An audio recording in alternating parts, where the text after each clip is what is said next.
Hello everybody, क्या हालचाल, कैसे हो प्यारे प्यारे दोस्तों। आई होप आप सब अच्छे होंगे और आप एक ही चीज का इंतजार कर रहे होंगे, वो कि सर रिस्पांस की हमारे हाथ में आ चुकी है, आंसर की हमारे हाथ में आ चुकी है। बस अब बारी है, हमें कितने मार्क्स मिल चुके हैं ये भी पता है। बस अब दिक्कत है कि सर परसेंटाइल कितने आने वाले हैं ये पता नहीं है और अभी तक रिजल्ट जारी नहीं हुआ है। आप सबको पता है इस बार सीईटी सेल बहुत संत गति से अपनी सारी प्रक्रिया कर रही है, क्योंकि उनको पता चला था कि एक बार पेपर के अंदर हमारी गलती हो गई थी, इसलिए पूरी तरीके से धज्जियां उड़ गई थी और इसलिए वो जो पाउल डाल रहे हैं, वो जो स्टेप डाल रहे हैं, बहुत सोच समझ करके और बहुत मेहनत करके डाल रहे हैं। और इसी वजह से हमारा जो एमएसटी सीईटी का रिजल्ट है वो भी यहां पर कुछ ही दिनों में लग जाएगा, बट उसी को टाइम लग रहा है। बहुत सारे बच्चों के मन में सवाल था कि सर क्या ये सारी प्रोसेस, कैप राउंड की प्रोसेस, काउंसलिंग की प्रोसेस,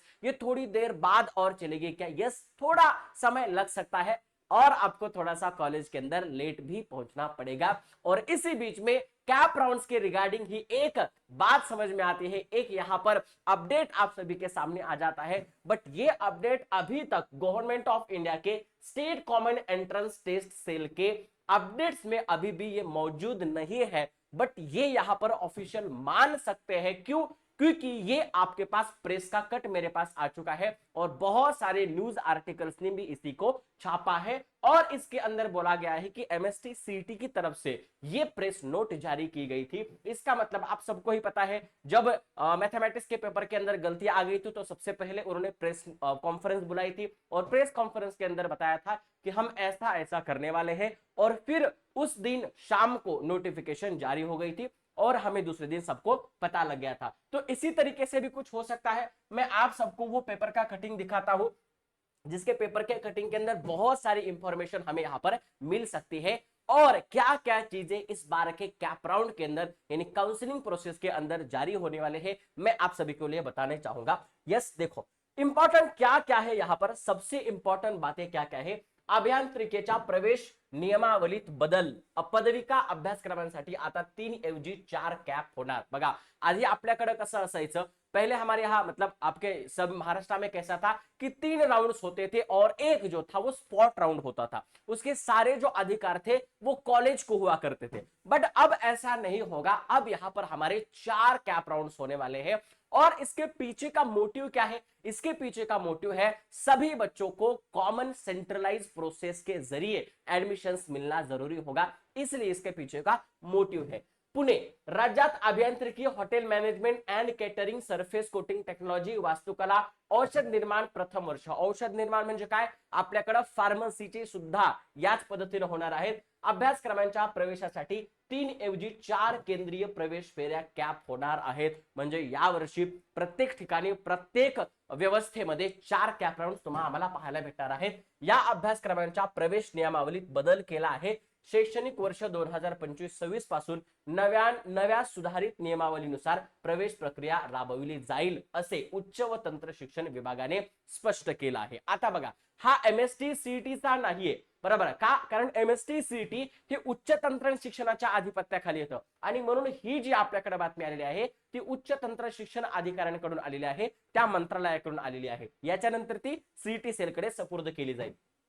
अखिल भारतीय तंत्र शिक्षण परिषद, फार्मसी काउन्सिलिंग ऑफ इंडिया आणि वास्तुकला परिषद यांच्या अंतर्गत असणाऱ्या पदविका अभ्यासक्रमांच्या विविध शिक्षण संस्थांमधील प्रवेश नियमावलीतील बदल लागू असेल। शैक्षणिक वर्ष 2025 पासून अखिल भारतीय तंत्र शिक्षण परिषद यांच्या अखत्यारीतील प्रथम वर्ष पोस्ट एसएससी अभियांत्रिकी पदविका, थेट द्वितीय वर्ष अभियांत्रिकी पदविका आणि प्रथम वर्ष post SSC hotel management and catering technology पदविका, सरफेस कोटिंग टेक्नॉलॉजी, वास्तुकल परिषद यांच्या अखत्यारीत प्रथम वर्ष पोस्ट। बघा, म्हणजे हे जे आहे ते डिप्लोमा ज्यांचा झालेला आहे त्यांना जर सेकंड इयरला ऍडमिशन घ्यायचं असेल तर त्यांच्यासाठी सुद्धाच आहे आणि ज्यांना 12वी नंतर ऍडमिशन घ्यायचं आहे त्यांच्यासाठीचा सुद्धा आहे। अजून डिटेल्स आपल्याला कधी येतील? डिटेल आपल्याला ज्यावेळेला आपलं कॅप राउंडचं ब्राउचर तुम्हाला सगळ्यांना भेटून जाईल एमएसटी सीटी सेलच्या वेबसाईटवर, त्यावेळेला सगळ्या डिटेल्स गोष्टी इथं आपल्याला लक्षात येतील।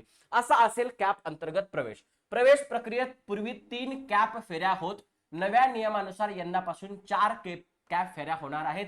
त्यानंतर कोणत्याही सुधारणा फेऱ्या उपलब्ध नसतील, याच्यानंतर कोणत्याही कॅप राऊंड किंवा कोणत्याही फेऱ्या उपलब्ध नसणार आहेत. प्रवेश फेरीत दुसऱ्या, तिसऱ्या आणि चौथ्या फेरीसाठी पात्र विद्यार्थ्यांना पुन्हा एकदा ऑनलाईन प्राधान्यक्रम भरण्याची किंवा त्यात बदल करण्याची मुभा मिळणार आहे. बरोबर आहे, हे सगळ्यात महत्वाचं आहे. विद्यार्थ्याला दुसऱ्या फेरीत त्याच्या पहिल्या 3 पसंतीपैकी आणि तिसऱ्या फेरीत 6 पसंतीपैकी महाविद्यालय मिळाल्यास त्या जागांचे वाटप आपोआप फ्रीज होईल. आता इथे सगळ्यात महत्वाचा अपडेट आहे. म्हणजे काय, तर सपोज तुम्ही टाकलं पहिल्या 3 मध्ये तुम्ही टाकलं की सीओईपी, व्हीजीटीआय, वालचंद, आणि जर तुम्हाला वालचंद लागलं, बरोबर आहे, तर तुम्हाला दुसऱ्या याच्यामध्ये पार्टिसिपेट करता येणार नाही पहिल्या राऊंड मध्ये. म्हणजे पहिल्या राऊंड मध्ये पहिल्या 3 पैकी जर कोणतंही लागलं तर तुम्ही तिथेच ऑटो फ्रीज व्हाल, तुम्हाला दुसऱ्या याच्यामध्ये पार्टिसिपेट करता येणार नाही. आणि नंतर काय आहे, ज्या वेळेला दुसरा कॅप राऊंड असेल, दुसऱ्या कॅप राऊंड मधील पहिल्या 6 पैकी जर कोणतंही लागलं तर तुम्हाला ते ऑटो फ्रीज होणार आहे. हे सगळ्यात महत्वाचा अपडेट इथं तुम्हाला लक्षात येईल आणि विद्यार्थ्यांना त्या जागेवर प्रवेश घेणे आवश्यक आहे. आता हे असं का होतंय बघा, कारण कॅप राऊंड प्रोसेस मध्ये बऱ्याचदा धर सोड असं बरेच विद्यार्थी करतात. त्यामुळं थोडं शासनाच्या सुद्धा नाकी नऊ येतात शेवटीपर्यंत. आणि बऱ्याच विद्यार्थ्यांना ज्यांना कमी मार्क्स असतात त्यांना कॉलेजेस भेटत नाहीत आणि मग हे सगळ्या जागा स्पॉट राऊंड मध्ये जातात. आणि स्पॉट राऊंड मध्ये तर तुम्हाला माहित आहे, पैसा फेको देखो, येस, अशा पद्धतीच्या गोष्टी लक्षात येतात. त्यामुळे प्रवेश रद्द केलास. आता ही खूप महत्वाची आहे बघा, यावर्षी 10वीची सुद्धा जे काही ऍडमिशन प्रोसेस आहे, 11वीची ऍडमिशन प्रोसेस आहे, ती सुद्धा त्यांनी सेंट्रलाइज केलेली आहे. तिथे सुद्धा याच नियमावली लागू केलेल्या आहेत. प्रवेश रद्द करण्यासाठी विद्यार्थ्यांना ऑनलाईन अर्ज करणे आवश्यक आहे. प्रवेश रद्द करण्याचा विनंती अर्ज केल्यानंतर त्याचा प्रवेश रद्द झाल्याचे समजले जाईल. अशा पद्धतीने प्रवेश रद्द केल्यानंतर विद्यार्थ्यांचा त्या जागेवरील दावा संपुष्टात येईल आणि ती जागा पुढील वाटपासाठी उपलब्ध होईल. अंतिम मुदतीपूर्वी रद्द केल्यास विद्यार्थ्यांना पूर्ण शुल्कातून 1000 रुपये वजा करून शुल्क परतावा दिला जाईल. अंतिम मुदतीनंतर प्रवेश रद्द केल्यास शुल्काचा परतावा मिळणार नाही. म्हणजेच काय, जर तुम्हाला एखाद्या ठिकाणी तुम्ही ऍडमिशन घेतलं आहे एखाद्या कॉलेजला आणि तुम्हाला ते कॅन्सल करायचं आहे, तर कॅन्सल करण्यासाठी ऑनलाईनच तुम्हाला ऍप्लिकेशन करावं लागणार आहे. ऑनलाईनच्या माध्यमातूनच ते तुम्हाला कॅन्सल करता येणार आहे. आणि ते जर मुदतीपूर्वी जर तुम्ही कॅन्सल केलं तर तुम्हाला 1000 रुपये कट करून बाकी सगळी फीस दिली जाईल. आणि मुदतीनंतर जर दिलं तर तुम्हाला फीस वापस भेटणार नाही. संस्थात्मक कोट्यातील प्रवेश, आता हे खूप महत्वाचं आहे. ज्यांना इन हाऊस कोटामधून ऍडमिशन घ्यायचं आहे, सध्या पुण्यामध्ये डेक्कन एज्युकेशन सोसायटी असो किंवा वेगळ्या एज्युकेशन सोसायटीज असो, याच्यामध्ये आंदोलन चालू आहेत. का? कारण संस्थात्मक कोट्यामधून त्यांच्या मुलांना ऍडमिशन भेटावं, ते भेटत नाहीये. आणि हीच प्रक्रिया आपल्या इथं सुद्धा लागू होतीये. संस्थात्मक कोट्यातील कॅप नंतर रिक्त राहिलेल्या जागावर प्रवेश प्रक्रिया ऑनलाईन पद्धतीने करण्यात येईल. संस्थात्मक फेरीतील पात्र विद्यार्थ्यांची यादी, गुणवत्ता यादी, प्रवेश वेळापत्रक अशी माहिती संस्थांना संकेतस्थळावर प्रसिद्ध करावी लागणार आहे. म्हणजे एखाद्या ज्या संस्था आहेत त्यांना संस्थात्मक कोटा असतो, इन हाऊस कोटा असतो. हा इन हाऊस कोट्याचं सुद्धा त्यांना वेळापत्रक जाहीर करावं लागणार आहे. आणि आता गुपितल्या गुपित कोणत्याही प्रक्रिया होणार नाहीत. सगळ्या प्रक्रिया पारदर्शक करण्याचा प्रयत्न शासनाच्या माध्यमातून इथं केला जात आहे. आणि हा खूप महत्वाचा अपडेट आहे, सगळ्यांसाठीच महत्वाचा अपडेट आहे. आणि याचा आपण सगळे स्वागत करूया, मला तर वाटतंय, कारण याच्यामधून आपल्याला थोडंसं जरी सहन करावं लागलं असेल, मात्र आता आपल्याला सगळ्यात महत्वाची बाजू लक्षात घ्यायची, ती म्हणजे काय, पहिल्या राऊंड मध्ये आपले 3च सिलेक्ट करायचे असतात. त्याच्यामुळे आता आपल्याकडे एक चुरस आहे की सर पहिल्या 3 मध्ये कोणते टाकायचे, दुसऱ्या 6 मध्ये कोणते टाकायचे. ह्या सगळ्या गोष्टी आपल्याला खूप जाणीवपूर्वक, खूप अनालिसिस करून लक्षात घ्यावे लागणार आहेत.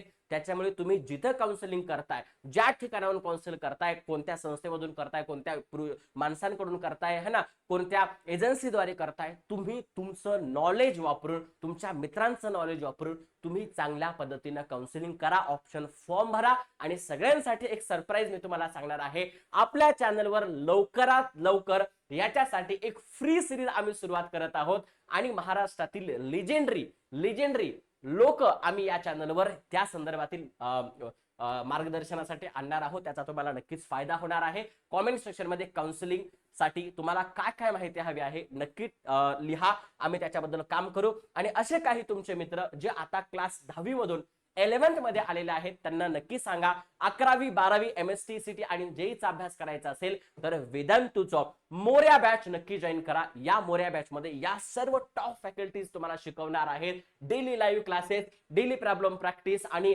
रेग्युलर गायडन्स, मेंटरशिप सेशन आणि फक्त 3,999 रुपयामध्ये पूर्ण वर्षभर शिकायला भेटणार आहे. जर 2 वर्षाची बॅच घ्यायची असेल तर फक्त 7,000 नाही, किती बघा किती आहे, 7,999. 2 वर्षांची फीस बघा, खूप स्वस्त आहे, एकदम कमी फीस मध्ये आहे. जर कोणाला नीट करायचं असेल तर त्याची सुद्धा फीस 3,999 आहे.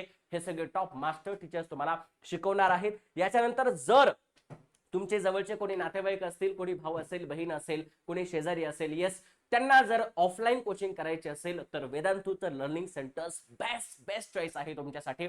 तिथे इंडियातील टॉप एज्युकेटर्स तुम्हाला शिकवणार आहेत. सोबत डाऊट सपोर्ट आहे, गॅरंटेड रँक इम्प्रुव्हमेंट प्रोग्राम आहे. सगळ्या गोष्टी अगदी आमच्याकडे फाउंडेशन आहे, जेई आहे, नीट आहे. या सगळ्या गोष्टींसाठी तुम्हाला आमचं वेदांत ऑफलाईन सेंटर एकदम बेस्ट चॉईस असणार आहे. पुणे PCMC, औंध पुणे, स्वारगेट पुणे, सिंहगड पुणे या पुण्यातील 4 ठिकाणी आमचे सेंटर्स चालू आहेत. तसेच विदर्भामध्ये बुलढाणा, अमरावती या 2 ठिकाणी आपले सेंटर्स अवेलेबल आहेत. तुम्ही सेंटरवर जाऊन व्हिजिट करू शकता. आणि हा अपडेट तुम्हाला कसा वाटला कॉमेंट सेक्शन मध्ये नक्की सांगा. व्हिडिओ तुमच्या सगळ्या MST CT दिलेल्या मित्रांना शेअर करा. सोबत ही स्लाइड तुमच्या सगळ्या क्लास 10वी झालेल्या विद्यार्थ्यांना शेअर करा. भेटूयात पुढच्या व्हिडिओमध्ये. तोपर्यंत bye bye, take care, God bless you, love you दोस्तों, जय हिंद.